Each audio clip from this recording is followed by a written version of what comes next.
What's cracking, everybody? You're back with Mr. Berger. Tonight, I am honored to have on my channel Mr. Turtle. What's going on, Turtle? Introduce yourself real quick. What's up? I'm Turtle. My name's Matthew, and I'm glad to be here. Alright, awesome. So just really quickly, you can see that Turtle here is on the top of the screen, and you may notice something. This dude is going up against GRAVEYARDFAM here, who is in PandaScheme, and if you're into, Clash Royale a whole lot, and you watch YouTube, you might be familiar with these names. GRAVEYARDFAM was on CWA recently, if I'm not mistaken, and PandaScheme is actually Nick at Night's clan, also, if I am not mistaken. Does that sound about right?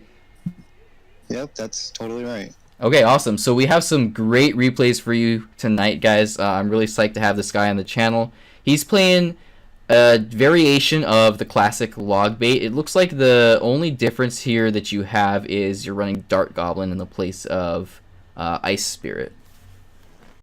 Yeah, that's the only difference from 3.3 Classic. Okay, cool. So, well, before we get into the deck and the replays here, I guess you already introduced yourself, told us your name and everything. Where did you say you were from again, man? I'm from USA, South Carolina, to be specific. Oh, awesome. So we got, people on the channel from all different parts of the world. Definitely, it's cool to have somebody from a different part of the country here. I'm here on the West Coast, as you guys probably know. You comfortable talking about how old you are? Yeah, I'm 16. All right, awesome. That's a pretty, what would I say, common age among the player base for this game. It seems to be popular in the kind of, teenager base. But there's definitely some of us older guys that play that. I'm 28 here, for those of you that are wondering. Alright, well, enough talking about our age and embarrassing myself. Let's talk about the deck. So I already said it was a classic log bait, running the Dart Goblin in the place of the Ice Spirit. So let's just kind of go through it. You can break down strategies for me, talk about, what cards you put in there and why and things like that. So first off, just for those that aren't familiar with log bait, what would you consider kind of your major win condition? What are you going for in this deck in order to get damage onto their tower? So with log bait, the main win condition is Gombro, but there are a lot of counters to it. So Princess of the Bridge is a really good way to get damage. As you can see, I do a lot. And rocketing, if you feel comfortable with your defense. Okay, awesome. So you actually use the rocket as a kind of pseudo win condition. I know that Princess can be used as like chip damage at the bridge, and from what I recall, it's really good because it kind of throws off their cycle. Like, it forces them to answer if you put the Princess at the bridge. Yeah, and most of the time they won't have their small spell in cycle, so what I'll do is I'll keep my Inferno at like half health, or try to, and Princess at the bridge, so whatever they put down will die to my Inferno, and I'll just get positive elixir trades from that.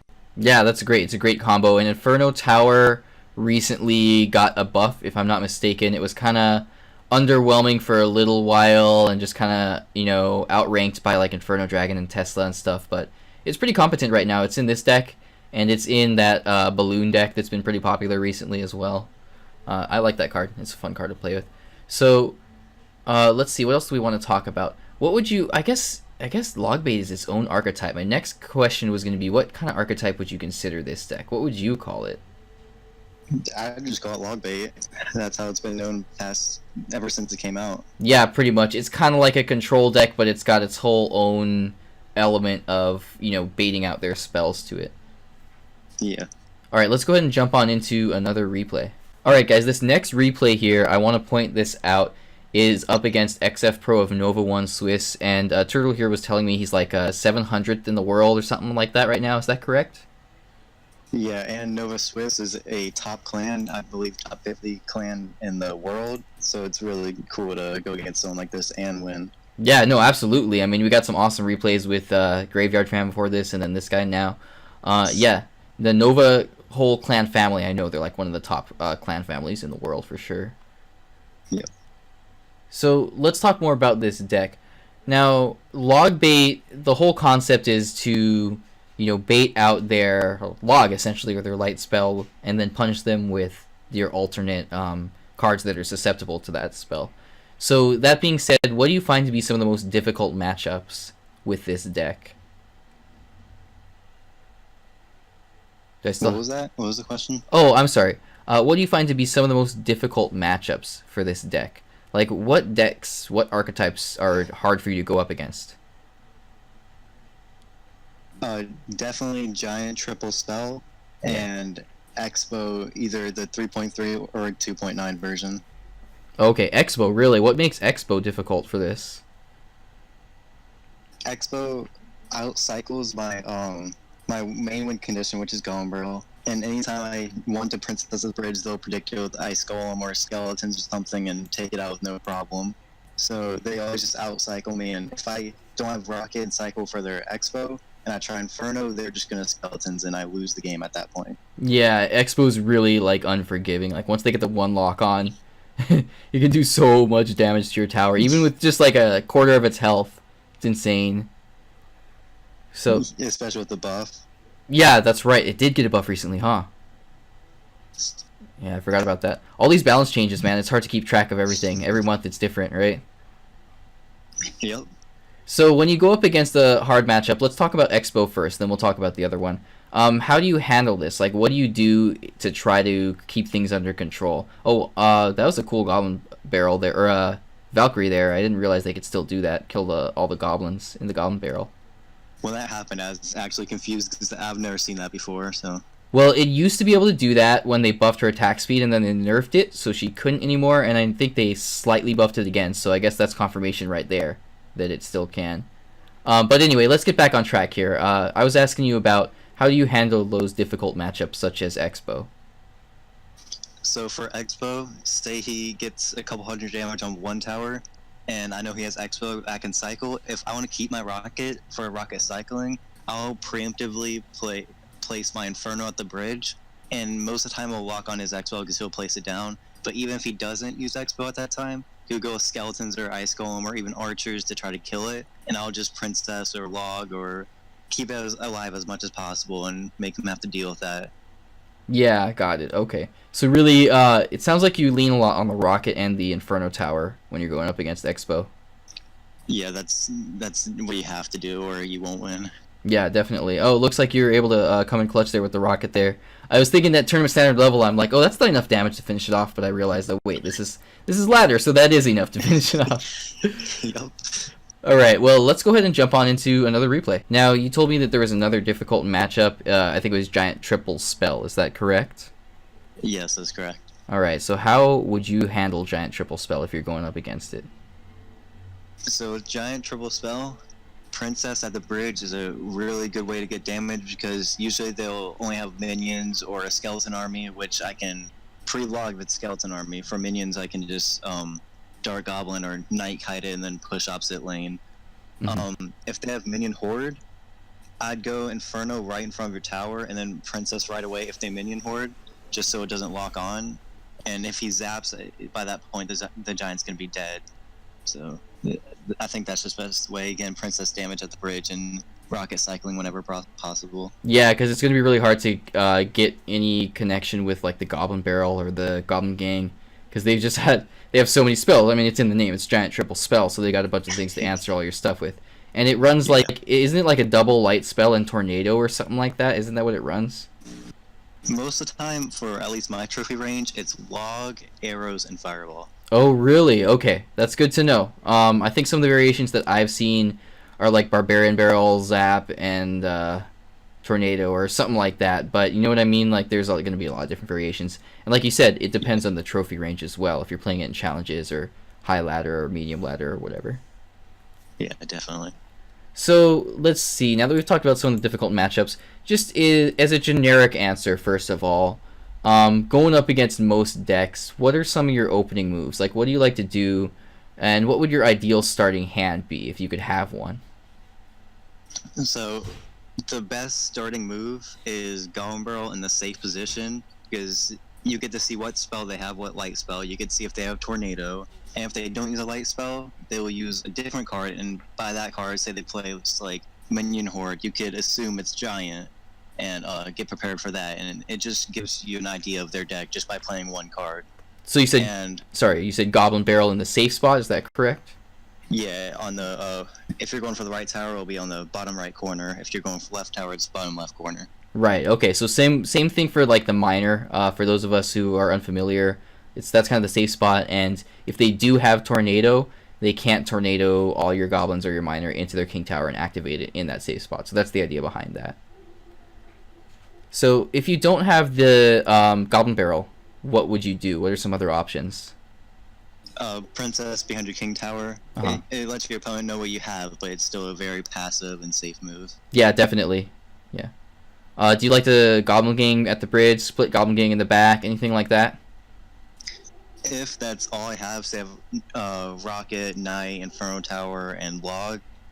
Well, say I had Goblin Gang instead of Log, then yes, I would play it at the bridge. I don't usually split it though. Okay, gotcha. You want to try to get benefit of it down one lane.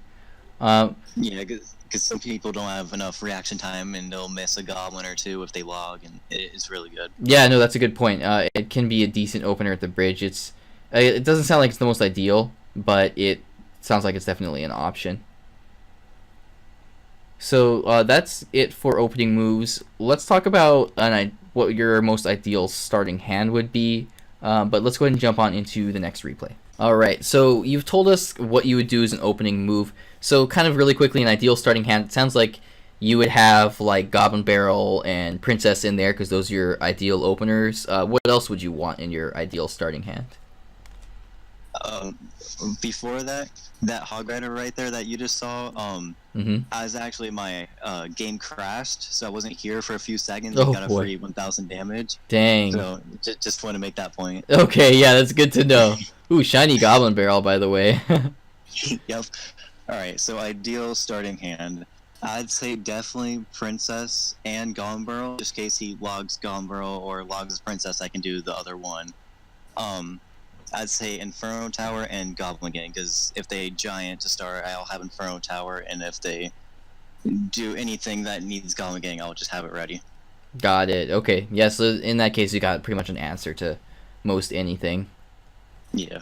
Okay, that's good to know. Now, another thing that I like to kind of distinguish when I have somebody on my channel and I'm asking them about their deck and how to play it is, how do you play your deck differently when you're in single elixir versus double elixir and sudden death time?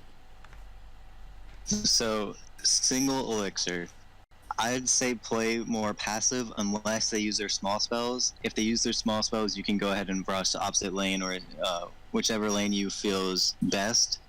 But for the most part, I play passive, go for defensive plays. And double elixir, that's when you can start being aggressive. When you defend their push, you can bait out their small spell with your barrel, which I do often just to get it out of their hand, and then push like Night Goblin Gang or Night Dark Goblin, just a little push like that, and make them defend with that.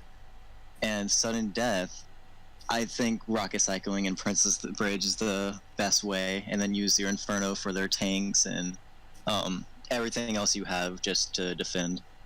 Yeah, that sounds awesome, dude. So just to reiterate, and sometimes I like repeating things just to make sure that I understand it fully, you know what I mean?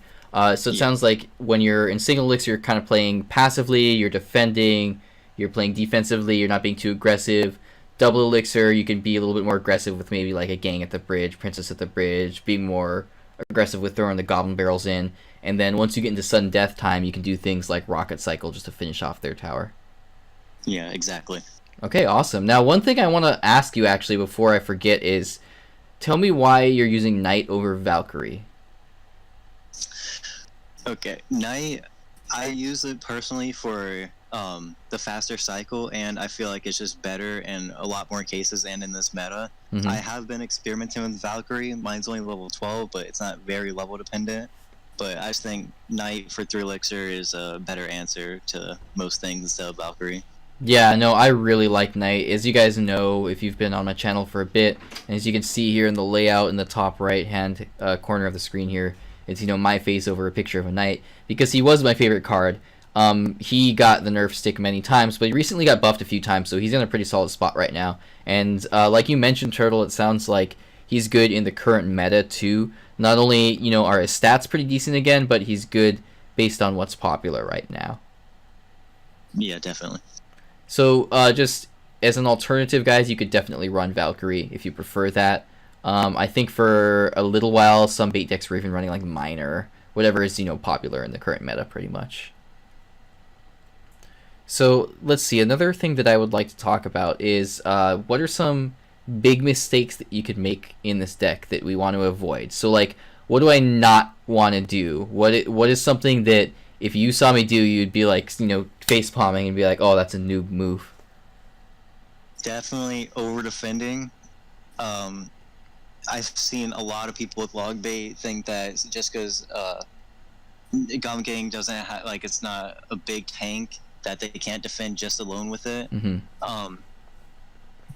Gum Gang and log will fully take out elite barbarians, or even just Gum Gang alone if you place in the middle and place it correctly. But I'll see them like Knight, Goblin Gang, log, just use all their elixir and then be down and just get destroyed by opponent. And also is being way too aggressive at the start. Okay. Like I said, you should start with Golem Barrel on their tower, safe spot, or Princess behind your King Tower. Don't start with like Knight, Goblin Gang, Golem Barrel. Just don't do anything like that. Okay, good to know. Well, let's jump on into the next replay, and I got a couple more questions for you. All right, now I just want to point this out, guys. This needs to be said. If you are unfamiliar with log bait, a big mistake that you want to avoid is putting multiple cards that are susceptible to log down in the same lane at once. So, for example, you don't want to put Goblin Gang and Princess down in the same lane right next to each other all at once, because that's a full 6 elixir invested into it, and all they got to do is log or Barbarian Barrel it, and all of a sudden you've lost 6 elixir to their 2 elixir. So just something to look out for. Occasionally there will be times where like you can have the Princess at the bridge and still send in the Goblin Barrel, for example if you've already baited out their spell, but just a general rule, you're not going to be wanting to have those in the same lane together. So a couple other things that I wanted to talk about.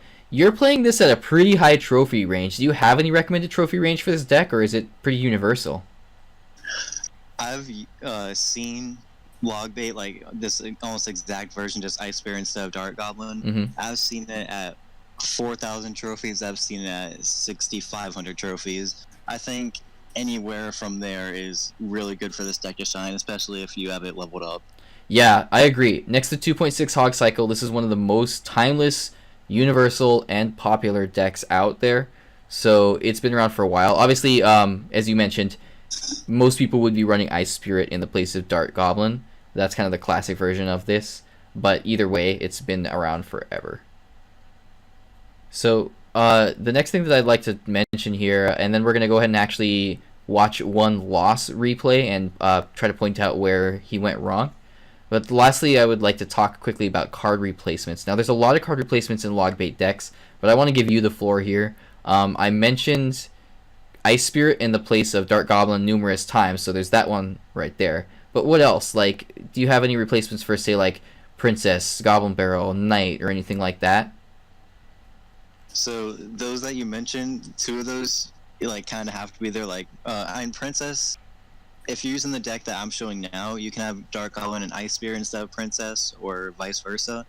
But Knight, you can use Valkyrie for sure. Rocket, you can use Fireball, and Inferno Tower, you can use Tesla. I don't think it'll be as strong, but I think it'll still be viable. Okay, good to know. Yeah, so definitely you could use, it sounds like Fireball in the place of Rocket. That's a good option. So I would say if you don't have Princess, you could use Dart Goblin, but he's running Dart Goblin in this deck already. What do you think of in the place of Log? Do you think like a Giant Snowball is good in this meta, or Barbarian Barrel, or anything like that? Or do you really need the Log in this deck?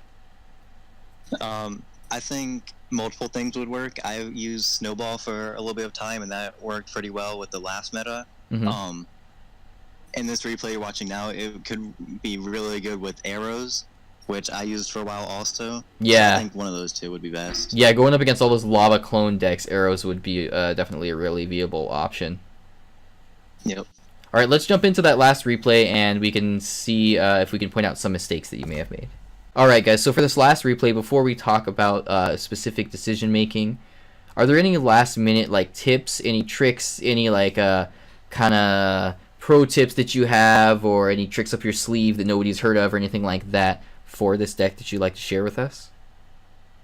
Well, people think of Valkyrie as always countering Goblin Gang and Swarm Troops and stuff, but not many people know that if you place your Goblin Gang 6 tiles up from the king tower in the middle, after the Valkyrie crosses the bridge, she'll get no damage on your tower because both towers will be shooting her, and she'll have to keep swinging because she'll move over and over, and she won't be able to take them all out at once. Yeah, so Goblin Gang definitely has a lot of defensive potential in this deck, it sounds like. It could be used for a lot more things than you might expect it to be able to be used for. So for the rest of this replay, it looks like you're getting some good damage off onto the left tower there. What are you thinking at this point, now that he's pushing both lanes at once? I was thinking that this is a problem just because there's 5 barbs of witch, but I ended up countering well. Yeah. I placed the knight in the middle so it'd take the damage from the witch and distract the barbarians, and I placed the dark goblin beside my tower so the barbarians wouldn't hit it. Okay, cool. Yeah, it looks like it actually worked out really well. I like the placement of the Dark Goblin. Man, that guy is pesky. He's one of my favorite cards. He's not my favorite, but he's up there. I really like him. I really like the concept because he stays alive forever and has that massive range. So it looks like you took good advantage of him there on defense for sure. Yep. And usually I'd let those archers go, but I just Goblin Gang just to give him something else to deal with. And he actually predicted, I don't know if he predicted it, but I placed the Dark Goblin right into those barbarians without knowing he'd do that, so. Yeah, I don't know if that was a prediction. I think he was probably just answering your princess or whatever, and then it just happened to work out that way. But either way, just before that, it was a good example of he logged your Goblin Gang, and then you were able to put the princess at the bridge safely. It looks like he was able to predict your Goblin Gang there with that fireball.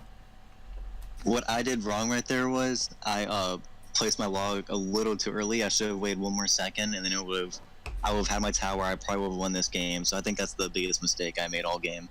Yeah. And honestly, man, I've mentioned this before, but this game is very unforgiving. It's just like 1 or 2 little slip-ups, especially against a really crazy, deadly deck like this, like a graveyard deck, and that can really cost you the entire match. Yeah, I definitely agree with that.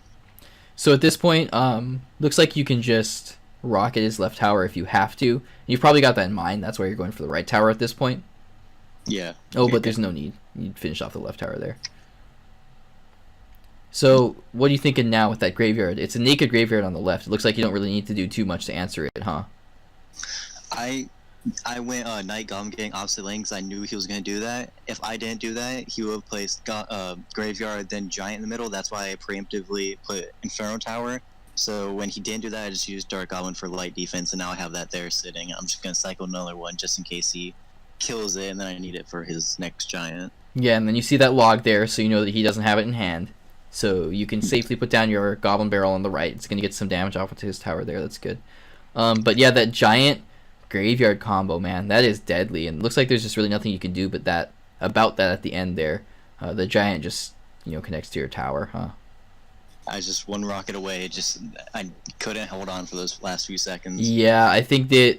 I mean, did you have Inferno Tower in hand? I didn't even see, because that would have been like your only option, really. I think I either didn't have Elixir or I used it after my other one died. Got it. Okay, because I mean, I'm thinking last second there. Hindsight's always 20/20. Like it's hard to look back and be like, oh, I should have done this, because in the heat of the battle, you're not always thinking about that. But if we're looking back and thinking about, okay, what could I have done better?